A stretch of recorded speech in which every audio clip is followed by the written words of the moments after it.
let you start. Okay. In discussing the job of being a lighting designer and how you would define it, and the difficulty that I have saying it's a creative function. It may be, but in the eyes of the creator, that's me, I'm not sure what it is, because I'm calling upon intuition most of the time. And many of the things that are intuitive are perhaps something that I've done before. It's something I see as the end result. Now, that's being a creative person. Yes, it is a creative job. Well, that's taste. Yeah, and taste is into it a lot. The only arguments that I would seriously have with a producer or a director, and any time that I would really get difficult, would be if I question taste or what it should look like. And I've only done that a few times, or people say I do it a lot, but only a few times stand out where I've said, if you want that, then you don't want me. I've said that only once. And the other thing what were the circumstances when you said that? I was being interviewed to do a sitcom or something, not a very important show. And the person that was interviewing me was a producer who basically had been a writer and had become a producer within that week. And he only knew names of people. He said, I want the Larry Bolin look. Well, Larry Bolin, I knew. I had him as a gaffer, and very talented guy, has passed away. But he lit very flat. Didn't think he did, but he did. And not my style, okay? So I said to him, look, if you really want Larry Bolin, don't hire Bill Klages, because it's not going to look like Larry Bolin lights it. And I told him the truth. And the fellow who had gotten me the interview, who was the associate producer on it, I had to go apologize to him because he wanted me to do the show. But there have been very few occasions where I had to resort to that. If I feel that it doesn't look proper, I would show somebody the way I felt it should look, or usually that's the first thing out of the thing. And if the guy has a good case, like Fred Coe, I don't want how to do lighting director, then certainly I would change. But that's the only time that I really would become dogmatic about something. If somebody has a different view of it and it fits, and I have no objection to doing that, and certainly know how. You know. Would some of your fellow lighting directors be able to look at just a group of shows and be able to pick out yes. the shows that you lit? The greatest compliment that I have had, it would mean more if I could think of the fellow's name, but a very, very good lighting designer, Alan Edelman in New York. Lights beautifully, just wonderful. Does a lot of PBS stuff, a great deal younger than I am. Came out of theater, went to the University of Wisconsin, that type of thing. Basically is a theater man who very few have adapted to television. He has. And I had done a special with Denise Graves. I did it from the Washington National Cathedral. I love location shoots in television, particularly it's a musical show, it's out of context. What are we doing in a cathedral? Cathedrals are fun to light, they're stone. I used no color whatsoever, yet you would have thought I used gel all over the place. It was a gorgeous, gorgeous show. And she lights easily and beautifully, has great complexion, great color to her skin, beautiful hair, and has a wonderful frame, right? I did the show. I was speaking to Alan Edelman about a year later because it had been replayed on PBS during their their fundraising. And he said, I just saw a show you did. I didn't know it was you. And I said to my wife, Bill Klages lit this. What a compliment. Great. So that means a great deal to me. That there was a recognizable signature of stuff that I do. and with the restraint of time that you have to do it, Well, that's always an element. it's remarkable. But after a while, you're fast, And you're also frugal. The more instruments you hang, the more you have to focus. The more you focus, the longer time it takes. And also, the effect may be lost. Don't muddy it up. Make it clean, make the line edge. Remember, with low-resolution system, don't define too much. But what you do define, make sure you've emphasized it so you see it as an important thing. I did a show one time very early. It was probably during the Playhouse 56, and Jan Scott was the designer, still designing, remarkable designer. And we sat there and we had this very low-key dinner table set with two people sitting, but very intimate, very dark, very dramatic, and this beautiful surround, which I tried to light as much as I possibly could without taking away from this foreground. Had a hanging lighting piece and so on. And there was like a little table upstage that had a beautiful sculpture on it.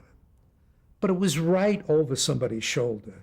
So it had a little bit of backlight that was just happened to be there on it. And I looked at this thing and I said, that's enough, right? Perfect. And I remember Jan leaned over and she said, Bill, the lighting is terrible. And here's a set, it looks gorgeous, right? I said, what's the matter, Jan? Because I listened to her, because she is a very sensitive, really creative person. And I said, what's wrong with it? He said, I can't see the face on the statue above. So it's all on where you, It's point of view. where you're looking from. Mm-hmm. I left it, Mm-hmm. But if the lighting was lousy, I would be the first one to know it and admit it. We've talked about your putting a design together of the Yeah. lighting. Let's talk about the specific tools of a lighting designer beyond the drawings that you have to make. Well, that for me, that's a major tool Okay. because of what my career developed into. In other words, within the last 2 decades, basically it has been the major large-scale specials, musicals, award shows, everything large in scope. That takes a great deal of planning. So the tools are, first of all, your ability to organize yourself, major tool.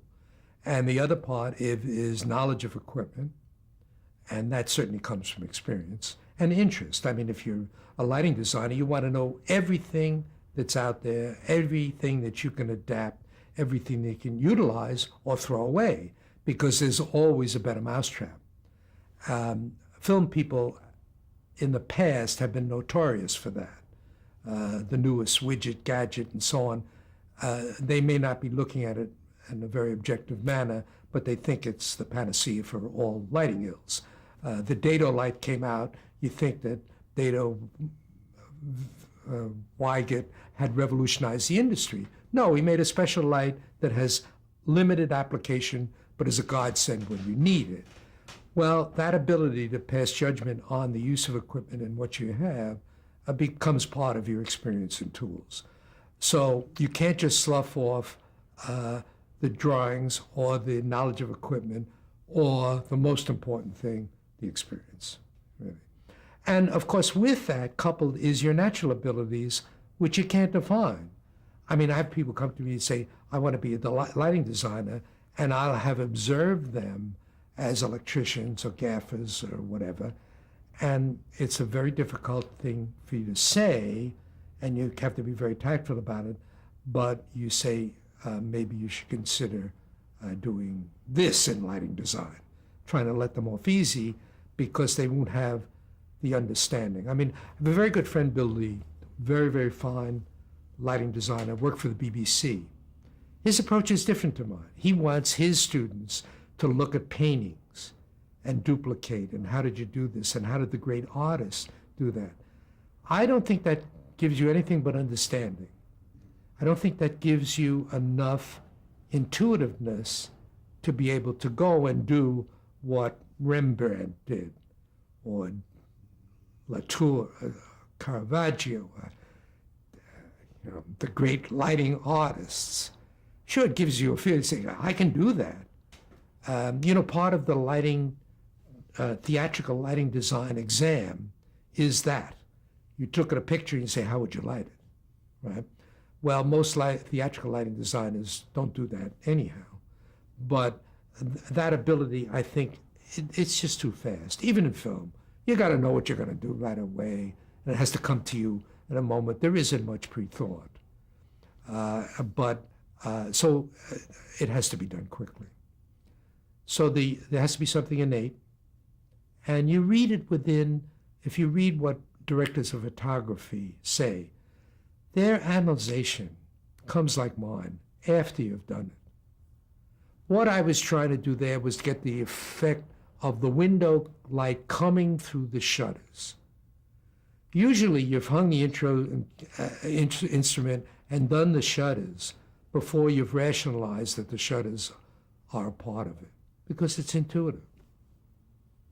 So maybe that explanation doesn't fit in with the academic, but that's the way I've always done it. Do you find that sometimes things happen? Yes. That are accidents. That enhance production? Accidents. Can you recall anything like that? Usually it's when you're searching for a color. I call it color roulette. Let's say you're doing a large musical show with lots of facility and lots of abilities to change the color of any instrument. And I mean, that's true today. And so as a result, you can go through a selection process. You don't always end up with blue, right? It can be other combinations and so on. And there are delightful accidents that come for the use of green. Oh, never use green. I never use green. I hate green. I'll show you green efforts that are absolutely gorgeous.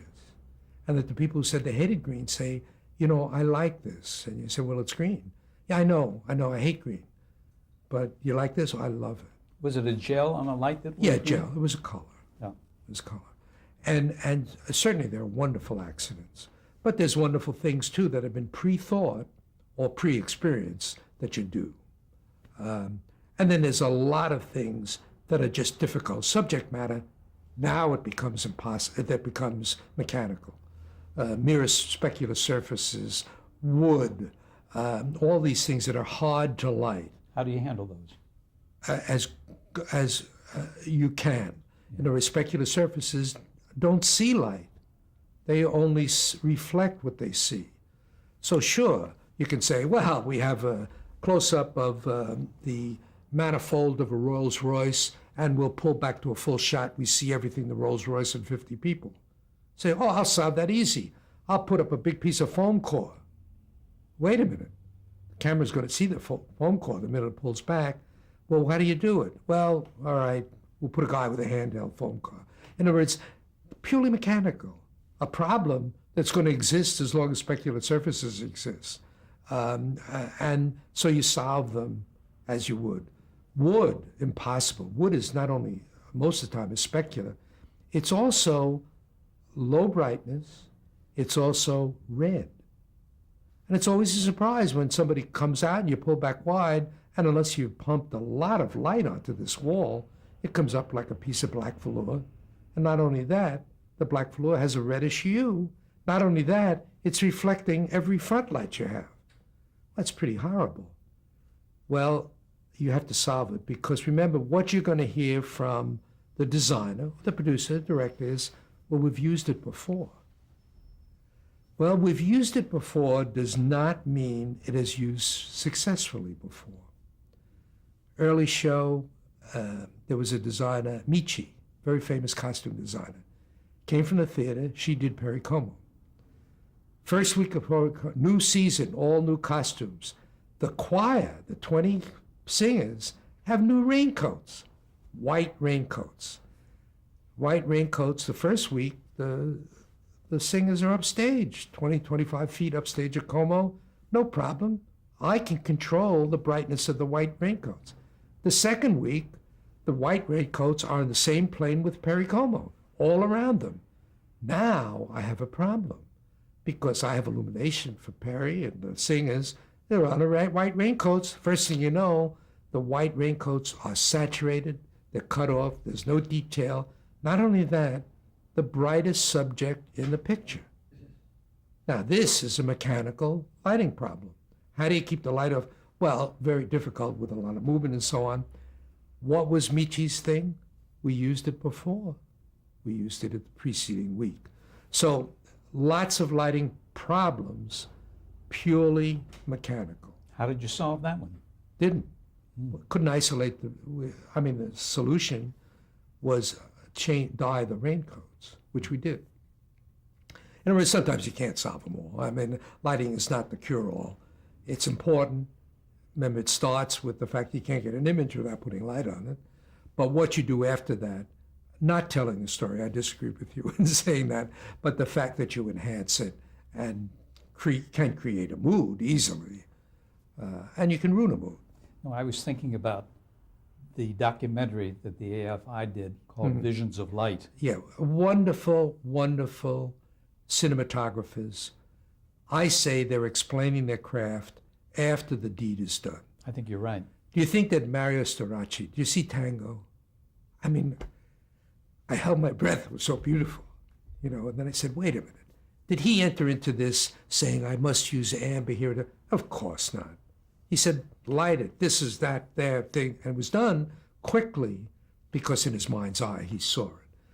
The explanation and the approach, I think, comes in the afterwards, when you have the group of students or giving a seminar that you've explained this fabulous creation you've done. I don't think so. And I've never thought that way. Did in the beginning, because remember, I didn't have Sound and the Fury till halfway through the season with the largest boom shadow ever and the fireflies and the what have you. You'll remember that. Mm-hmm. You didn't talk about lighting the carnival aspect of that. Is there anything? Well, that was easy. Yeah. You see, that was easy because now we have dusk. Lighting man's dream, right? You don't need a lot of fill light. What is a carnival? Well, first you got to have the festoons. And and some of them have to be out because you want to make sure that we understand that this is a cheap carnival, right? Now it's just lighting booths and highlighting sets, and the next thing you know, you have it finished. Because a carnival speaks to you. You know what the hell the lighting is. And most of sets do speak to you.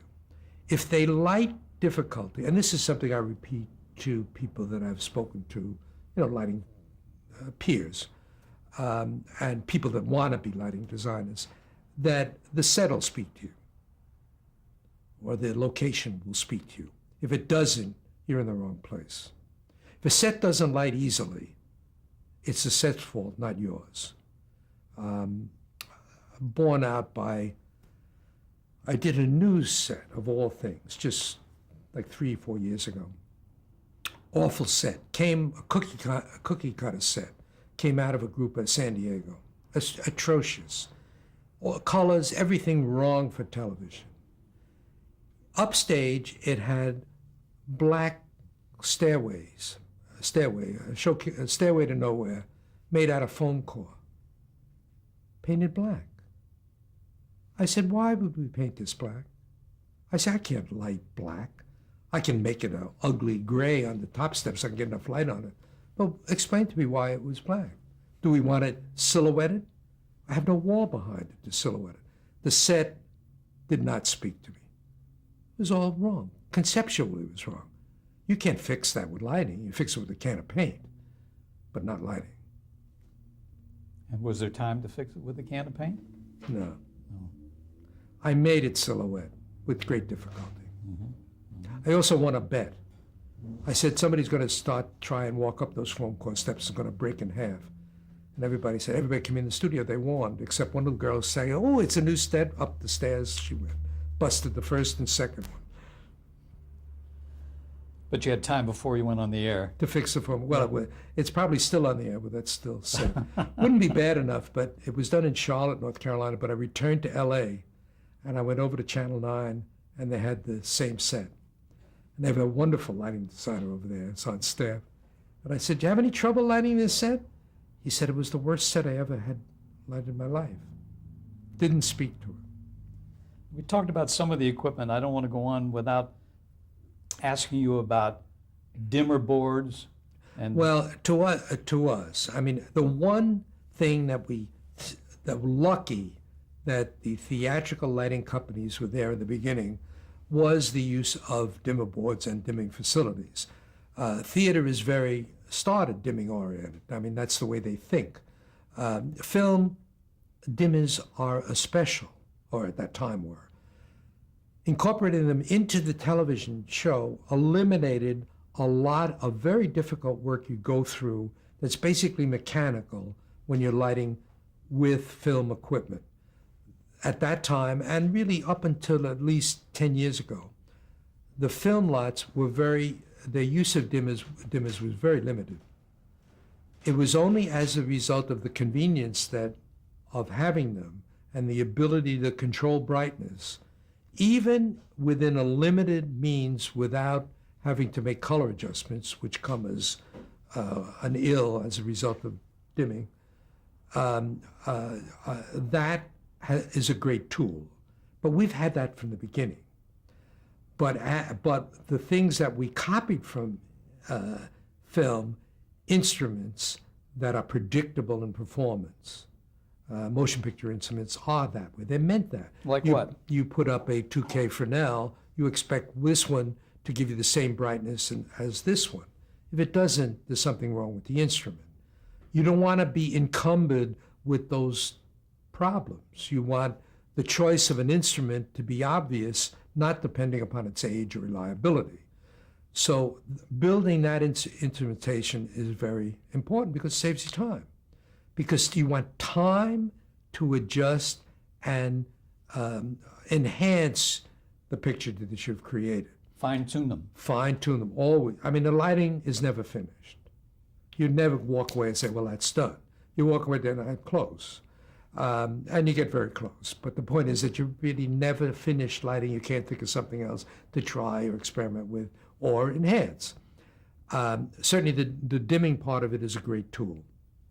However, the other tools that have been added since and have limited application are the ones that we've gotten from rock and roll. The repositioning, remotely repositioning of instruments and the ability to memorize those positions and go to new positions. Instruments being the spotlights themselves? Any kind of instruments, see, whether it's soft edge, hard edge effect, and the ability to have it reposition movement and remember that position and go back to that position, also with its ability to control its other characteristics, beam size, sharpness, focus, put a pattern in it, change its color, any color in the spectrum. Now you have tools that allow you to do, for example, a musical number in 10 minutes to relight it, recreate it in 3 or 4 different effects and cues. Because they're computer driven. Because they're computer driven and these instruments do that. That has changed the whole, for example, let's call musical shows, the award shows, and their approach. The way we used to do them is we'd put up as many lights as we could fit. We'd light 3 or 4 different elements of that show, of maybe 25 or 30, and then make do with the ones we couldn't light because we couldn't put up that many instruments. Now with remotely operated instruments, you have an infinite number of situations you can complete and do quickly. Limited application in the studio because of their control. They're not as controllable in the sense that you can with studio instruments. For example, doing a dramatic show, it would not have a place unless it was a disco set or something. But that has revolutionized that part of an instrumentation. But in talking with tools, it becomes very important to mention that. Did the rock and roll people take liberties, and those liberties? Well, that was the other part of it. Yeah. The liberties that we have always taken. I mean, anybody, lighting designer says, I want to do something different nobody else did. Well, most of the time you don't. But you think you're doing that in that situation. As the cameras got better, we were able to do more exacting things and more that pushed the envelope, as it were, of a system that at the beginning was very, very, very rudimentary and very coarse and not very refined. The cameras, I mean, we talked about the video camera maybe finally being able to replace the film camera. We're very, very close. There are very few shortcomings. There are some heavy short ones, which unfortunately some of them cannot be cured, but that is how good the performance of the present-day video camera is. Compare it to a kinescope recording that you may see of an image orthicon show, it's terrible. The early color shows are embarrassing for me to watch. But remember, we couldn't make it any better. So breaking the rules 50 years ago, and breaking, we were still trying then, but we break the rules now, it's a lot easier. Because we don't have all these chains around us in performance that is not, the system is not capable of. Did you actually come up with any improvisational techniques in lighting that other people have adapted now and used? I like to think that. I know that, it's always these calls that I would get would be an indication. There was a very, very wonderful lighting designer at NBC in the West Coast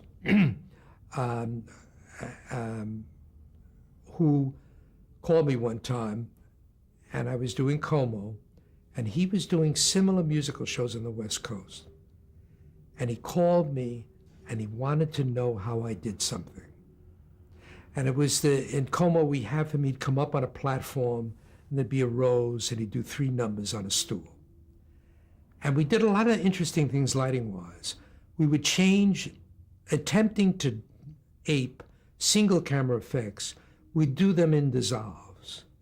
He would be cross-lit, and the next thing you know, we'd go to another shot, and it'd be frontal or profile, but a different lighting scheme. We would do the cue during the action, but in order to get the results, we would have to have had a certain sensitivity. Now, he was operating at a much higher lighting level than we were in the East Coast, and he didn't know that. And he called me, and I told him, I said, we're at 75-foot candles. That's why we can do these effects and so on. And he goes to his video man who claimed that he needed 150. So he was he could not proceed any further. And he was wondering what magic I did. My magic was the simplest solution. We had increased the sensitivity of the camera. So that simpler was better. Simpler, yeah, and of course he was fighting a different battle. Yeah. Okay, let's stop there for a minute and change tapes.